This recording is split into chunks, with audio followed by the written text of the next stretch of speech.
আমার নিজের দাদার সাথে সাথে আমার জেঠুর বাড়ির দিকের, আমার পিসির বাড়ির দিকের সমস্ত দাদা দিদিরা আমার থেকে অনেকটা বড়। তাই ছোটোবেলা থেকে ভাই বোন যদি আমি বলি সেটা বুঝতাম হচ্ছে কি আমার মাসির মেয়েদেরকে। আর ওদেরও বিয়ে হয়ে যাওয়ার পর থেকে ওদের সাথে কানেকশানটা হয়ে গেছে ঠিক ফোনে। তাই জন্য এখন মানে সামনে থাকা ভাই বোন বলতে আমার কাছে ওরাই। আর ওদের সাথে এত মজা হয় না, আমি তোমাদেরকে বলে বোঝাতে পারবো না। আর এখন কল্যাণীতে থাকি যেহেতু আমার খুবই যাওয়া হয় হালি শহরে।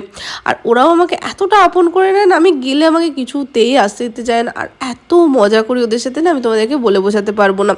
তো সেদিনকারও বিকালবেলা গেছিলাম পার্কে। আমি সকালবেলা থেকে বাড়ি যাবো করছিলাম, দেখো ভাইয়ের পিঠে আমার ব্যাগটা লিটারালি আমাকে যেতে দেবে না বলে এদিকে ওদিকে সেদিকে করে বেড়াচ্ছিলাম। এই সময়তে পায়েলদির ফোন এলো, এসে বললো তুই আয় বাড়িতে, মা পিঠে বানিয়েছে। আমি সকালবেলা জেম্মাকে জাস্ট একবার বলেছিলাম যে আমার পিঠে খেতে ইচ্ছা করছে।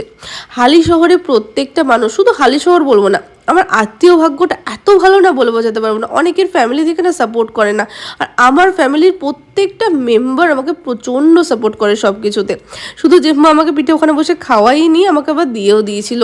কল্যাণীতে ফিরে গেছিলাম একটু কাজের আপডেটটা দেখতে, দেখো এখনই বাইরে থেকে কতটা ভালো লাগছে আমাদের রেস্টুরেন্ট। তো যাই হোক, ওখান থেকে বেরিয়ে একটুখানি খাওয়া দাওয়া করেছিলাম, তারপর ফিরে গেছিলাম ঘরে। দেখা হচ্ছে তোমাদের সাথে আবার নেক্সট ব্লগে।